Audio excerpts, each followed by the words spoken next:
All right, so the inarguable bantamweight GOAT, Merab dvalishvilli, is absolutely petrified of fighting the number one contender, Umar Nurmagomedov, at bantamweight, okay? He's terrified of Umar. I have no idea why, okay? But he's like refuses to even acknowledge his existence, okay? He's terrified of Umar. Basically, he's refusing to fight him, okay? And it is crazy because Umar, to me, he looks like such a nice guy, okay? If you didn't know who he was, you'd probably assume that he was like a primary school teacher, okay? Like reads books to little children, bro. Like he seems like such a nice guy, okay? You ask him basically anything. This guy's, but I don't know this, but I don't know. Like, bro, this guy's like he's like a little child, bro. I don't know what it is about him, but he's just such a, like a innocent guy, okay? If you didn't know what he did, like, bro, he would not be scary at all, okay? And Merab is ducking him. Like, Merab is absolutely terrified of fighting Umar. Like, I get why, but at the same time, it's like you're a champ, bro. You don't really have a choice, and he's the clear number one contender. And yeah, bro, Merab just absolutely ducking Umar. Anyway, let me know why do you think Merab is ducking Umar and Magomedov down in the comments. And while you're down there, I appreciate you could like subscribe. We're close to 320 subs. Anyway, let me get into it because I have like a couple reasons, okay? And again, Merab is, I don't know what he's doing. I don't know when this started because from what I remember, he was kind of ducking Umar. Well, not ducking Umar as in a fight. He just wouldn't talk about him ever, okay? Because a lot of people would bring up like the fight as in the white papachka versus the brown papachka as being like this cool thing, and it's pretty cool. It's a pretty cool fight, but Merab like refuses to acknowledge it. He just every time he'd be asked about Umar, he would just kind of avoid the question, just wouldn't really talk about it. I don't know if this is true, but I swear one time he just like left.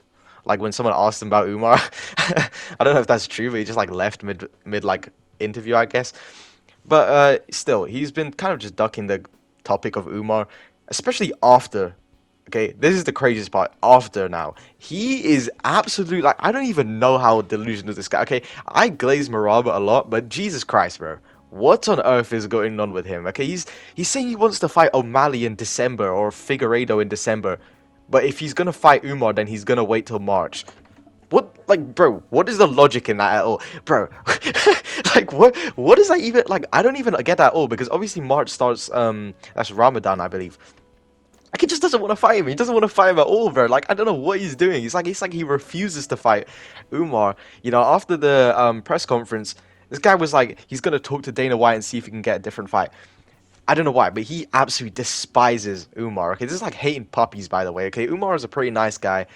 But still, anyway, whatever. Merab hates Umar for whatever reason. Okay, this is the main reason I think. Okay, this guy basically had the hardest path to a title anyone has ever had. Okay, like I mean, this guy has the strongest case in history for being the number one contender. I mean, three former champions. Like basically the stars aligned for him. Okay, realistically for his fights. Okay, three former champions. First, Jose Aldo. Okay, by the way, these are not like former champions like Alex Pereira's former champions, okay? Because people bring up the Alex Pereira, he's beat I think four, maybe five former champions.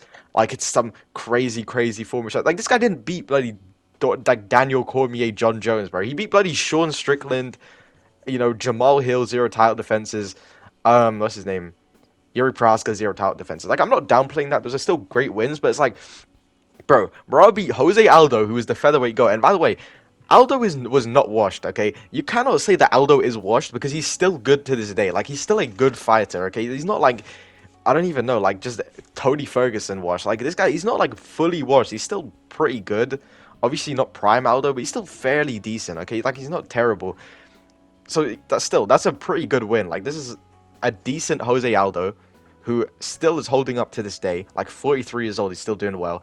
And then you have Piotr Jan, who is still very good and, like, basically the champ in a lot of people's eyes, like, at that time. You know what I mean? Because, like, bro, because basically, Aljo just robbed him off the belt with the DQ. It doesn't really matter what you think about that, but still, okay? Basically was beating Aljo. And then on top of that, a lot of people, split decision with Aljo again. And it's like, bro, Jan was pretty good. People liked Jan. And Merab beat him and just completely dominated him, okay? Again, former champion. And then you got Henry Cejudo. Henry Cejudo's the craziest one because he basically just completely ruined Henry Cejudo's legacy. Okay, just completely just destroyed him, emasculated him. But he's like, bro, how is Henry supposed to come back from that, okay? He got picked up in front of Mark Zuckerberg, just carried around like a little boy. and then just like sat down, and then that's it, bro. Like there wasn't even a point fighting back at that point because he just I don't know, bro. Just completely ruined Henry Cejudo's legacy. This guy was a double champ, gold medalist in the Olympics. On top of that, beat Demetrius Johnson. That's a crazy legacy. And Merab has basically just defiled that all. Okay, it's like there's no point even acknowledging it anymore. That's crazy. Okay, and again, Henry Cejudo. This is not like this crazy out of prime washed Henry Cejudo. Okay, like bro, this guy just went to a close fight with Aljamain Sterling, and Merab just dominated him. Just completely dominated. It wasn't even close. Okay. Merab had a very, very hard path to the title. Meanwhile, Umar basically had it gifted to him. I don't even think Umar had ever fought a ranked opponent until he fought Corey Sandhagen. Okay, like this guy just fought Beksat Almakan, who's an absolute nobody. But even then, a lot of people, again, hated on Umar. Like, I don't even get the Umar hate, okay? This guy literally, okay, what else are you realistically supposed to do to a guy who's new to the UFC? He 30-24'd him, bro. 30, bro. If anybody else got a 30-24, in fact, I don't even remember the last time I've seen a 30-24, okay? Except Umar, that one fight. Umar has 30-24 that guy. Okay, I don't know what else they expected him to do. They expected him to bloody get a 30-20 or something, bro. A 30-24 is an insane scorecard. A 10-8 basically every single round. Insane, okay? 30-24 scorecard to Beksat Almakan, but he really hasn't done much, okay? And a lot of people are hating on him and saying, oh, bro, why is Umar getting a title shot?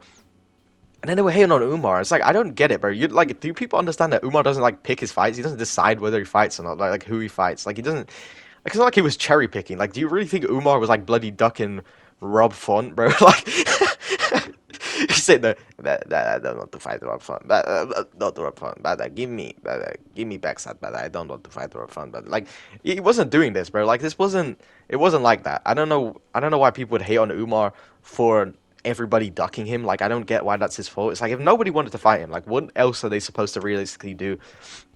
Especially if Corey Sandhagen is calling that fight and he really, really wants to fight him. I don't know. I'm glad they gave it to him because Umar clearly just was way better than Corey. Just absolutely dominated him. I think 49-46. Crazy.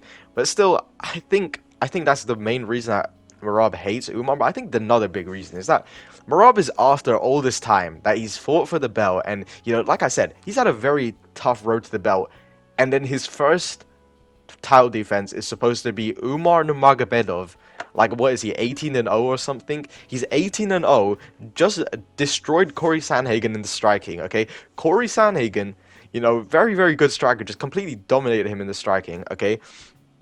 And what is Merab supposed to do to Umar, bro? It's like, he knows this. He knows he can't do nothing to Umar, bro. Like, he knows he has nothing for him because, bro, realistically, what is Umar gonna, like, not be able to do to Merab, bro? It's like, Merab is not gonna shut down Umar in any way. I think it's a pretty interesting matchup because I really want to see how, a guy with the Umar style, that Habib-type wrestling, like, fights against a guy who's gonna, like, try and take him down, okay? Because I guess you could say Islam and Arman, like, that was the last one, but even then, Islam doesn't really have a similar grappling style to Habib and Umar, so, like, I don't know, it's kind of just Umar. But yeah, that's a really incredible fight. I really want to see that. And I think Umar wins. Like, Umar is one of the great strikers right now in the UFC, at least in bantamweight, okay? Like, you could kind of argue with the UFC, but he has one of the best kicks in the UFC, maybe, like, top 3. Incredible striker, okay? Incredible ground game, as we've seen multiple times. And it's like, bro, I just don't know. I think he could sub Merab, he could knock him out, he could basically take him to a decision, he could do whatever he wants, but I just don't really see how Merab wins that. As much as I love Merab, I don't see a path to victory for him there. Like, he's just not going to be able to just lie on Umar. Like, that's just not going to happen. But yeah, that's really all I wanted to say about this. I think that the reason Merab is so scared of Umar is because Umar, this guy is one of the great strikers, okay, right now, in bantamweight, obviously. One of the great strikers at bantamweight. One of the best wrestlers at bantamweight. And it's like, bro, you have Merab, who's basically, his only ability is cardio. And, he can take you down. He's not really going to do much. And you have a guy like Umar who, if you take him down, like, there is a good chance that Umar might just sub Merab. Like, if he just gets taken down the first time, guillotine or something.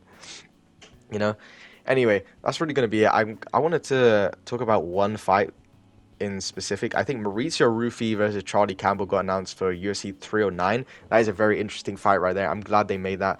I'm glad Rufy's coming back. And on top of that, Carlos Prates is going to be fighting Randy Brown.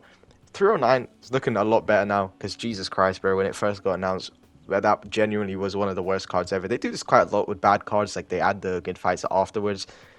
This is so annoying to do. Okay, I don't know why they do this, but anyway, yeah, that's gonna be it. Thanks for watching. Like, subscribe. All right.